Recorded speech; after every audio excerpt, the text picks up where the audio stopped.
Les gens brandissent le droit international. Qui brandit le droit international?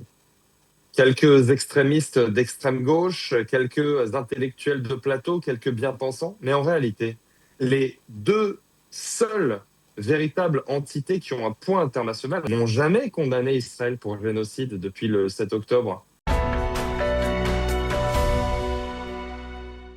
Bien, nous avons le plaisir d'être en ligne ce matin avec Maître Alexandre Bensoussan. Alexandre, bonjour, Boker Tov. Boker Tov Daniel, comment allez-vous? Ah bien, nous, ça va. On espère que chez vous aussi, ça va. On rappelle d'abord à nos auditeurs que vous êtes avocat international au sein du cabinet, du très célèbre cabinet d'avocats israéliens Herzog Fuchs et Neeman. Et avec vous, je voudrais d'abord que l'on revienne sur un dossier qui est devenu presque récurrent au cours de ces deux semaines de guerre, plus de 2 semaines de guerre. C'est le droit international qui est régulièrement brandi, on va dire, par tous ceux qui veulent se donner bonne conscience et qui disent, voilà, Israël, les Américains violent le droit international en agressant les Iraniens. Qu'est-ce qu'on doit leur répondre dans ce contexte? Est-ce que véritablement le droit international a un rôle à jouer aujourd'hui? Il a une respectabilité qu'il doit préserver? D'abord, quand on parle de viol du droit international, quand on parle d'atteinte au droit international, il faut définir exactement de quoi il s'agit. Là, les grands détracteurs d'Israël, et je préfère classifier les gens qui parlent de viol et d'atteinte au droit international en fait en 2 catégories. Il y a les détracteurs historiques d'Israël qui, chaque fois qu'il s'agira d'Israël, brandiront le droit international comme ils brandiront en fait tout autre argument, parce que finalement ils sont dans une logique systémique de plainte contre Israël. Donc quoi qu'il arrive, tout sera bon en fait à brandir pour pouvoir tout sera bon à saisir en fait pour pouvoir en fait déplorer le comportement d'Israël, etc. De l'autre côté, on a les experts internationaux qui fournissent justement une opinion qui est objective et qui essaie en fait de fournir un constat en se basant sur des faits et en se demandant si viol il y a eu, mais si après avoir constaté un viol, si cela a été justifié. Donc, en fait, à quelle sorte d'allégation on a affaire? Premièrement, on a affaire à l'interdiction en fait, du recours de force. C'est l'article 2, paragraphe 4 de la Charte des Nations Unies. On a affaire à la contestation de l'existence d'une légitime défense. Il y a un débat donc, sur la légitime défense préventive ou anticipée, c'est-à-dire que c'est un autre sous-débat, c'est-à-dire que c'est lié à la légitime défense.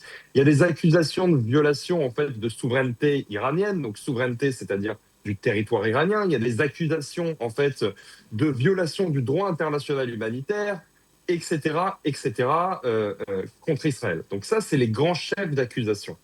Maintenant, la question, une fois qu'on a constaté ça, et une fois de plus, Daniel, je mettrai de côté en fait la catégorie des contestataires historiques d'Israël, c'est-à-dire des détracteurs qui brandiront quoi qu'il en soit en fait contre Israël. Je me focaliserai plus sur le droit international proprement, puisque il est important pour nous, et en tant qu'avocats en fait, qui sommes impliqués dans la défense d'Israël, du Premier ministre, mais aussi d'Israël en fait devant la Cour internationale de justice, à titre privé, justement d'être très regardant vis-à-vis du droit international. Et lorsqu'on se penche en fait sur la situation et lorsqu'on analyse le droit international, il est très important de s'arrêter sur les faits à un moment donné.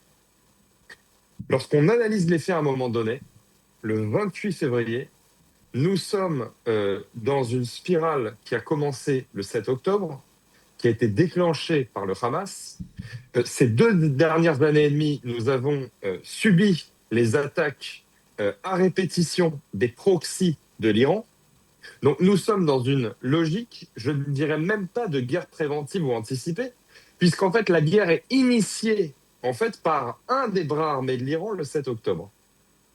Donc ça, c'est mon point de vue. Mais derrière cela, c'est-à-dire, vous nous expliquez très en détail en fait ce positionnement, mais finalement, le droit international, est-ce qu'il n'est pas caduc aujourd'hui? Il est toujours aussi nécessaire, indispensable aujourd'hui? Parce que, si je ne m'abuse, lorsque l'ONU a été créée, l'ONU a instauré, on va dire, des règles de droit international à travers la Cour internationale de justice, puis la Cour de pénale internationale, mais ça ne concernait pas des organisations terroristes comme le Hamas, ça ne concernait pas, ou le Hamas ou le Hezbollah, ça ne concernait pas des pays qui cautionnent et qui soutiennent concrètement le terrorisme comme l'Iran. Quelle est la valeur du droit international aujourd'hui? Je comprends tout à fait votre question, Daniel. Je vais vous dire, nous, pour principe, en fait, au cabinet, en tant que défenseur en fait, de l'État, du Premier ministre, et je pense qu'en Israël, dans son ensemble, on a véritablement une volonté, on agit selon le droit international. Pourquoi? Parce que, je vais vous dire, c'est un argument qui est quand même assez particulier, mais qui a fait ses preuves, on va dire, ces dernières années. Nous n'avons pas le choix de suivre et de respecter le droit international.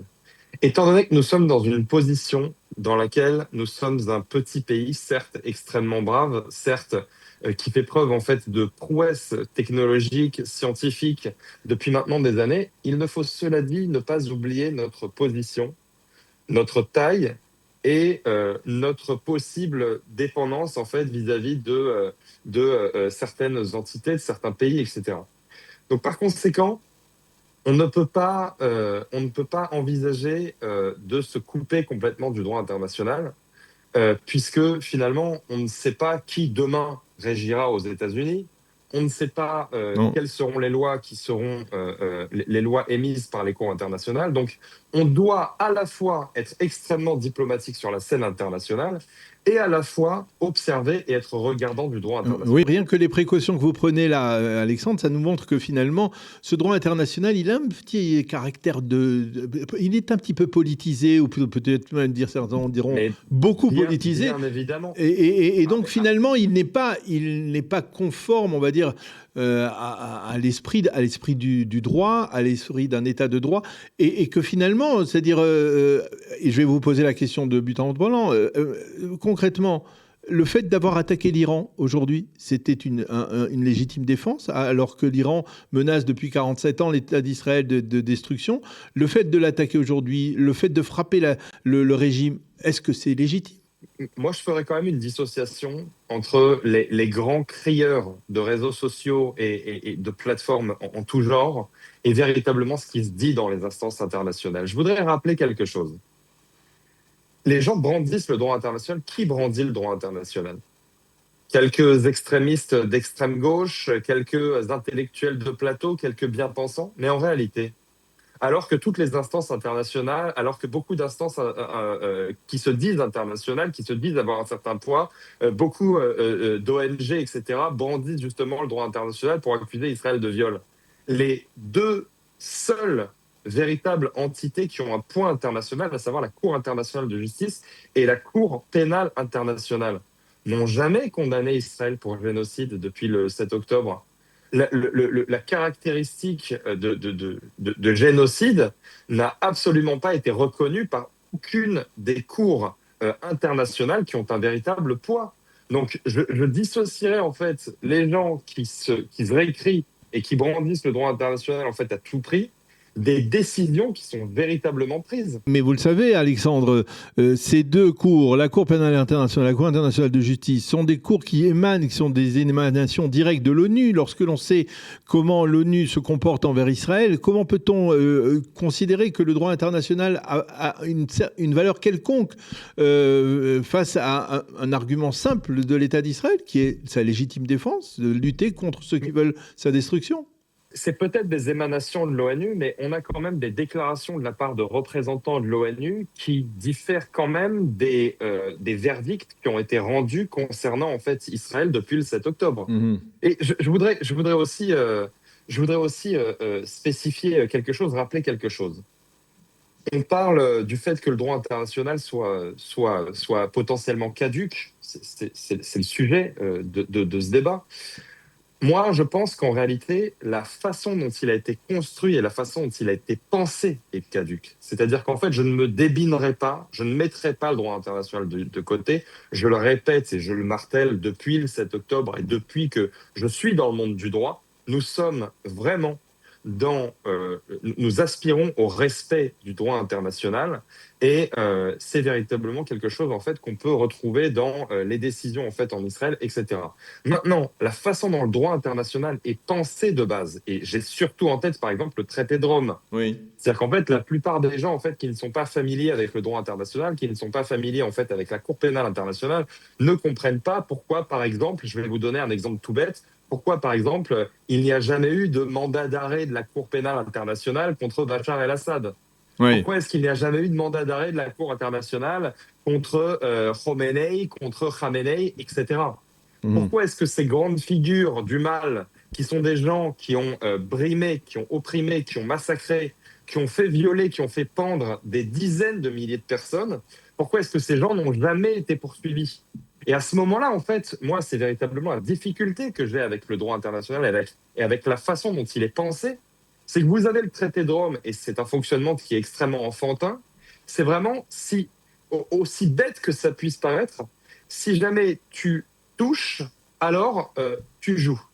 Mais si jamais tu n'as pas touché, si jamais tu as dit que tu ne joues pas, alors tu ne fais pas partie du jeu. Ok. C'est exactement le fonctionnement du traité de Rome. Si jamais un pays n'a pas décidé de signer le traité de Rome, si un pays n'a pas ratifié le traité de Rome, alors par conséquent, les instances internationales ne peuvent pas le poursuivre, aussi bête que ça puisse paraître. Mhm. Donc c'est pourquoi, en fait, en réalité, les gens se récrient, les gens, et à juste titre. Moi, je pense qu'il y a véritablement en fait quelque chose d'objectif, quelque chose d'intelligent dans la pensée de celui qui ne sait pas forcément. C'est-à-dire qu'en fait, quelqu'un qui n'est pas forcément familier au droit, je pense qu'en fait, il va faire preuve d'un bon sens qui est loin d'être dénué en fait d'intelligence. C'est extrêmement problématique de savoir que des instances, des pays qui justement siègent à l'ONU, qui ont des fonctions à l'ONU, comme par exemple l'Iran, à côté de ça, étant donné qu'elles n'ont pas ratifié le traité de Rome, ne peuvent pas être poursuivies devant des cours internationales. C'est complètement illogique. Et là, le droit international est caduque. Eh bien, écoutez, j'aurais voulu débattre avec vous d'autres sujets qui sont plus proches de l'actualité immédiate, mais c'était intéressant de dialoguer avec vous sur le rôle du droit international et la légitimité du droit international aujourd'hui dans ce contexte de conflit. Merci beaucoup, Alexandre, de nous avoir éclairé sur ce sujet, de nous avoir donné votre appréciation. Et je rappelle effectivement, comme vous l'avez dit dans notre entretien, que votre cabinet défend, on va dire, les intérêts du gouvernement, du Premier ministre israélien, justement face à la Cour pénale internationale. Et c'est un point extrêmement important qu'il fallait mentionner aujourd'hui. Merci beaucoup, Alexandre, d'avoir été avec nous ce matin. Avec plaisir. Bonne journée, Daniel.